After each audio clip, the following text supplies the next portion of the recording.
Hi, I'm Femi OK, and you're in the stream. Today, political crisis in Ethiopia. A state of emergency has been declared after the sudden resignation of the Prime Minister. We ask, what's next? I'm Malika Bilal. If you're joining us live on YouTube, send us your questions and your comments, and I'll do my best to get them into today's show.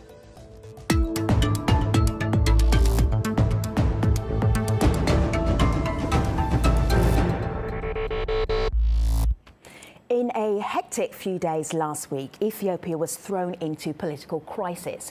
It began on Wednesday with the release of several high-profile political prisoners, including opposition leaders and journalists, in what observers saw as a concession to a street protest movement that has swept the country over the last 3 years. The following day, Prime Minister Haile Mariam Desalegn suddenly resigned in what many saw as a further concession. But then on Friday, a state of emergency was declared, confusing the picture and leaving many Ethiopians wondering what is going to come next. So joining us to discuss these issues, Alula Solomon is the director of the Union of Tigrayans in North America, a civic organization that works for the advancement of peace, democracy, and constitutional rule in Ethiopia. Jawar Mohammed is the executive director of the Oromia Media Network. Sadele Lema is editor-in-chief of Addis Standard, and Mohammed Adal, senior correspondent for Aljazeera, and he's worked extensively in Ethiopia. We also invited several representatives of the government in Addis Ababa to take part in the show, but they didn't respond to our requests. So if you go on aljazeera.com, you look up Ethiopia, so many questions being asked back here. Ethiopia's state of emergency 2.0, Ethiopia bans protests in 6-month state of emergency. What triggered unrest in Ethiopia? The questions go on and on and on. Every headline is a question. Mohammed, if we go back a week and we look at a state of emergency, Prime Minister stepping down, what does that mean in this big story that you've been telling us over so long? Yes, indeed, Femi. What happened last Thursday is something that was a surprise to many. But again, many were not surprised that Haile Mariam was gone, although the timing was a bit of a shock to some. Haile Mariam Desalegn was a man who was largely seen as a placeholder. He took power after the death of Prime Minister Meles Zenawi, who was the architect of Ethiopia's recent economic boom. He is from the south, comes from the smallest party within the ruling coalition, which is made up of 4 parties. He is a Protestant in a country that is whose population is mainly made up of Orthodox Christians. So in many ways he was an outsider, and people expected before the elections in 2020 he was going to go. But after the government threw so many concessions to those people who've been protesting since 2015, it became quite apparent, and also following so many blames that were put on the Prime Minister, that he was being lenient and he was not offering leadership at a time of crisis, he was then made to step aside.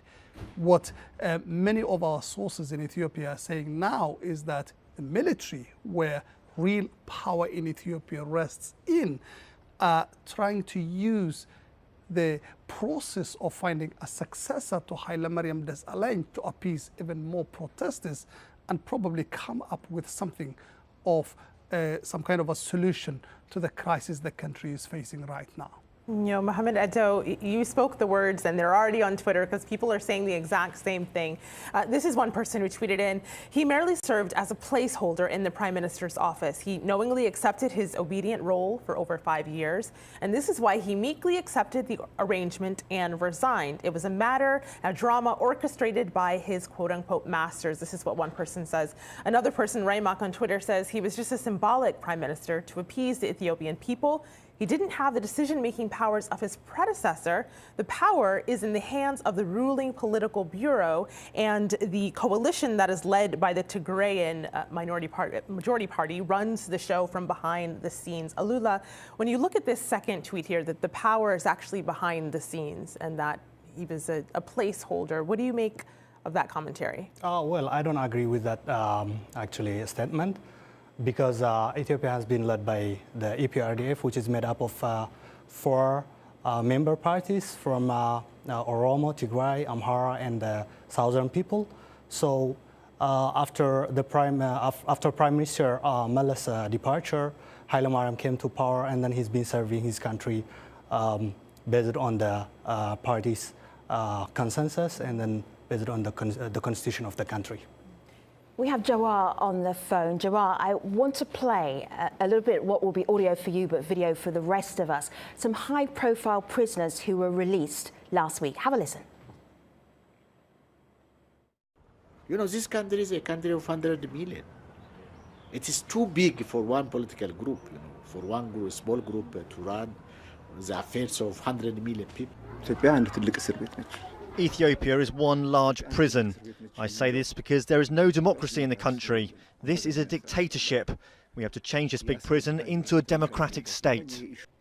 Jawar, could the ruling party be changing? They've released prisoners, they've released journalists. Could this be the road to more democracy in Ethiopia, or democracy in Ethiopia? That was the hope we were getting about last week when they started changing releasing political prisoners and liberalizing the political space. But right when you're taking positive development on part of the government, then they impose the state of emergency. So on one hand, they give hope; on the other hand, they take it away. So the ruling party has a difficulty. It's rooted in its ideology where they believe one party and one group of elites has to dominate.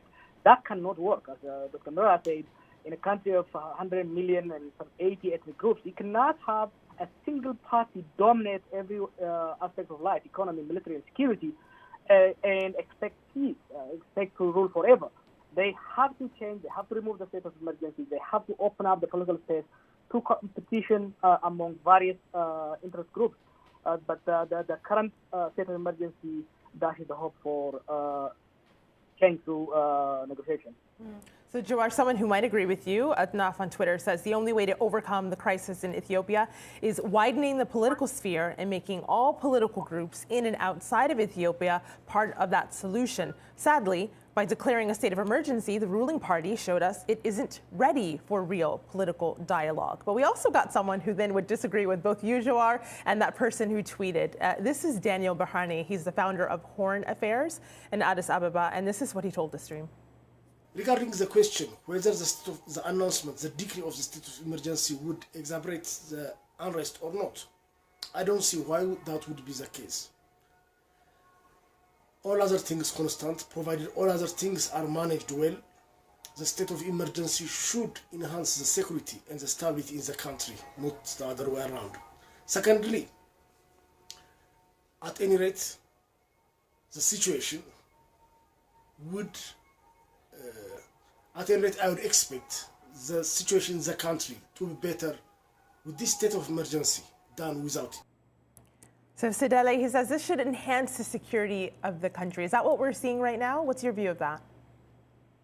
I respectfully disagree with Daniel with this regard, because as much as I would like to believe that the intervention from the security could play a role in calming a community, a country of 100 million who have just been told that their prime minister is resigning out of the blue, and who have been left disoriented with a sense of a regime collapse.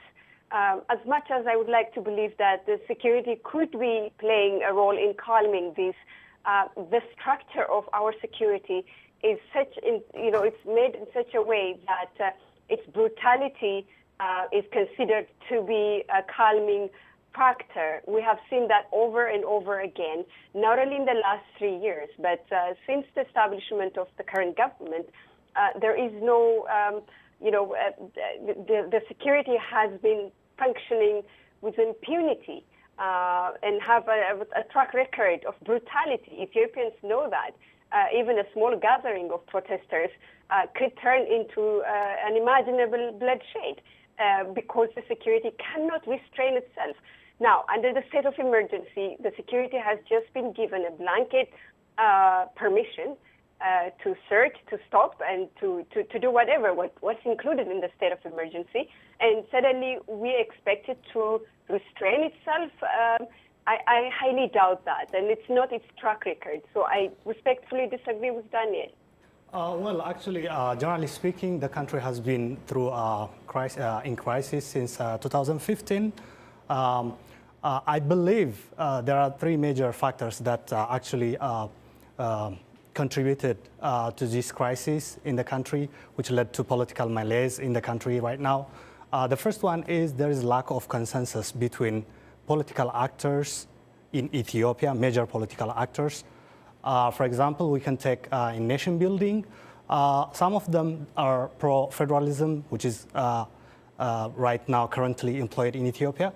And some other actors are nostalgic of the previous regime, which was in Ethiopia before 1991. And on the other hand, we do not even agree on the status of the capital city. I believe Jawar and Adala know this issue. So the second factor is we have made a political transition since 1991, but the government failed to uphold those promises after the 1991 political transition to open up democratic space, inclusive of all political actors. And the third one, I believe, is the crisis within the ruling party, EPRDF. So this led us to this political malaise we are in right now. Several years of protest. So, Jawar, I'm just thinking here, one of the things that the state of emergency has actually done is stop the protests, or at least try to stop the protests. What are you hearing from the Oromo perspective about the impact of this state of emergency? It has absolutely no impact whatsoever, because the state of emergency did not stop. Last year it lasted for 9 months. Right toward the end of the state of emergency, the protest erupted. Now, after almost 2 hours after it was declared the state of emergency, where nowhere to be seen, people have continued to ignore it. The government does not have the capability, the legitimacy, even the military muscle to control the region. The regional bureaucracies, the regional security forces, the police are not with the central government. The central government cannot implement this state of emergency. It is meant as a tactic to intimidate people into staying inside, into submitting, but that's not working. And I don't understand why they needed a state of emergency. There is no violent confrontation. It is a non-violent protest. It's a non-violent movement that did not threaten security. Actually, in crisis, there was unrest, people were killed, and then there was displacement of people. And so people were targeted because of their ethnic background, their properties destroyed and ransacked. So all these factors, actually, I know that. I agree the state of emergency has its own cost, but it's not as expensive as lack of peace. So the state of emergency actually can help the government or the ruling party, EPRDF, to accomplish its promises when the executive party, the executive committee of the ruling party has been taking its meeting, which lasted for 17 days. So it helps the ruling party and the government to do all the decisions that was made during the meeting. So I believe the state of emergency can help implementing those promises. Aljazeera, I take your point, but I want you to hear this one. Consider this perspective. This is Tawadros, and he sent us a video comment. Amaras have felt the brunt of this regime for 27 years and are fighting for survival. Amaras have been ethnically cleansed from their land, seen their population dwindle, and live as second-class citizens in their own country. Instead of opening up dialogue and opening up the political space, the TPLF regime has declared a state of emergency again. The state of emergency needs to end immediately. The solution to Ethiopia can only come when all Ethiopians are part of the conversation on how to create a democratic Ethiopia. So, Sadele, we've seen strikes in a couple of Amara cities. What is it that protesters want? Well, it depends on where the protests flare up. The Ethiopian people do have piles and piles of questions that have been relegated to the back. at the expense of or to indulge the politics in there. So it depends on which area the protests flare up. So the Oromo people do have their own questions, and the Amhara do have the same, their own question. And if you go to the southern region, the Konso people do have their own questions. So this is a accumulated result of the question of the people that have not been addressed by the ruling party for the last 27 years. It's just layers upon layers of grievances from maladministration to the questions of identity, to the questions of self-administration, which is enshrined in the Constitution, but which has been trespassed by the central government over and over again. So it's a multitude of questions that are flaring up everywhere you go, and the people have had it enough. That's why they're coming up to the streets with the questions, and the questions keep on growing. So, Dele, we found it as... If I may yes, jump in here. Yeah, please go ahead, Jawar. I think whether it's in Amhara region, Oromia, or any other region, the people's demands are very simple. They want an end to discrimination. They want an inclusive politics. They want democracy. They want a good governance. But this government, since this party, under the domination of a group that comes from 6% of the population, has monopolized political power, economy, security. They have been jailing and exiling elites, the educated sector from other ethnic groups. People want to be part of the process. They want to have part of the pie. But the regime is not willing to do that. And as long as the regime continues to aspire to maintain its dominance and hegemony, there will be protests. Yeah. But now, I want to add this. Yeah, now where we are, the regime can no longer maintain domination. The regime is at its last leg. It's really right now what the people are trying to do is save the country by getting rid of the regime. Yeah, I agree. The demand from the public has to be listened by the government and has to be answered. But the problem here is people who live in the Western countries, like who have the media, are fanfaring the violence in Ethiopia right now. They're actually propagating information that can instigate ethnic violence, clash between people. We have... But Alula, listen. I run a television from Minnesota because I cannot run it from Ethiopia. There is no independent media. The journalists who got just released... I agree, Jawar, with your idea.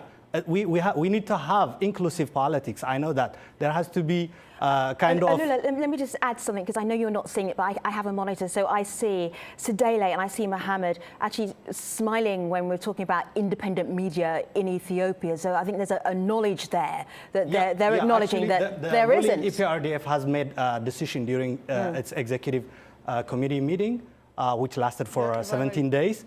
And prisoners are released right now, political prisoners. And then one of the 4 member parties has actually called for all parties to participate in this open political process. I believe Jawar knows this. Yeah. The OPDO, which is one of the member parties of the EPRDF, has called. Yeah, so the regime is now starting to open up the space. It released political prisoners. It promised okay, so let me just say, just because we're running out of time in this show, Lua, let me just show people what you're thinking here. On your Twitter feed, over 740 prisoners have been pardoned by Ethiopian authorities as part of a political reform move to foster national unity. We hear your perspective. Let me just show you something behind me here. You've been watching it during the whole of the show.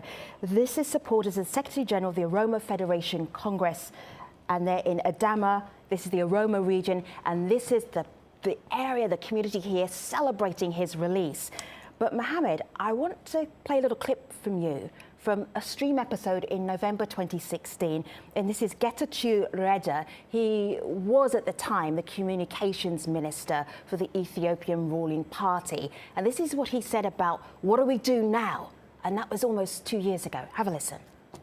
There has to be dialogue. By the way, this is a matter of survival. We cannot afford to hack our way out of impasse after impasse.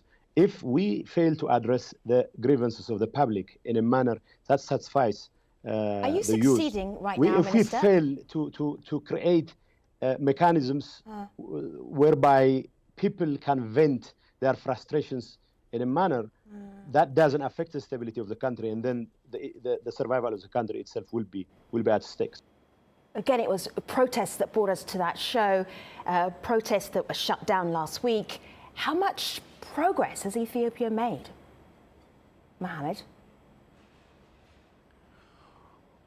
Well, you can say that a lot has happened in terms of progress in Ethiopia, and particularly in the development field as well as the economy. Ethiopia is one of the fastest growing economies in Africa. Just a few months ago, it became the biggest economy in East Africa.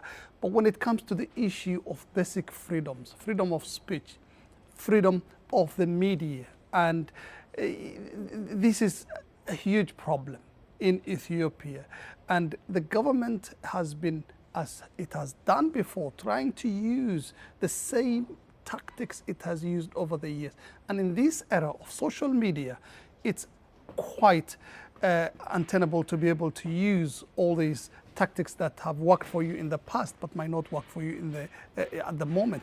But one thing that my friends have not yet raised, and which I think is the elephant in the room, is the issue of ethnic federalism. That decision taken way back nearly 30 years ago, when Ethiopia was divided into ethnic-based regional states, and which has resulted in today people paying more allegiance to their ethnic community first than to the state and the nation of Ethiopia and the federal flag, because every region out of the 9 has got its own flag and its own identity, using its own language, not only in schools, but also to govern themselves. That, I think, has really chopped Ethiopia small and is at the epicenter of the problem that is unraveling in Ethiopia. So, Mohammed, I'm glad that you brought it up, because actually several people on Twitter are discussing that very issue and want to know if that's going to change. One person says, if I could reshape Ethiopia, I'd abolish ethnic identification. It gives me World War II shivers, to be quite honest. Integrate Ethiopia, leave religious sectarianism and ethnocentrism behind by strengthening internal cohesion of the people with the political system at any cost. On the other hand, though, the opposite view, Bedelo says, I strongly believe the system of federalism is the best panacea to our multi-ethnic nation. Sidele, you can see there is a divide online on whether or not that is the answer or whether or not it should be discontinued. What do you make of that? Well, this is a very complicated matter to address it in a very short platform like this. To begin with, there is no such thing as ethnic federalism. The Constitution does not say that. Ethiopia is a federation, and it's a country of more than 80 ethnicity groups. So by definition, it calls itself a federation, and its ethnic arrangement is called multi-ethnic federalism. So I'm not saying that there is not a problem in that arrangement, but most of the problem emanates from in a country where you have 80 ethnicity groups, the majority of them being the Oromo, and being one of the most marginalized one. To run a system whereby you have the economy, the security, and other basic pillars of a functioning country controlled by a minority does not bode well. It doesn't bode well even in a democratic country, and Ethiopia is just practicing that kind of bold decision that they took in 1991, but it has not been tested. None of the provisions that are included in the Constitution have been properly implemented so far. So it is a constitution that tries to acknowledge that the country is a multi-ethnic country. It is not a country that's dominated by one language, one flag, one ethnicity like it used to be before. Okay. It tries to address that, but the politics got in the way of it. Sure. And the politics botched it. So we have not even tried to apply that ethnic federalism as bold a decision as it was to have been taken in 91. Jawar Mohammed, Alula Solomon, and Mohammed Adal, our time it's run out. We're at the end of the show. We're all online, #AJ Streams, where we will continue this conversation. Malika and I will see you there. Thanks for watching.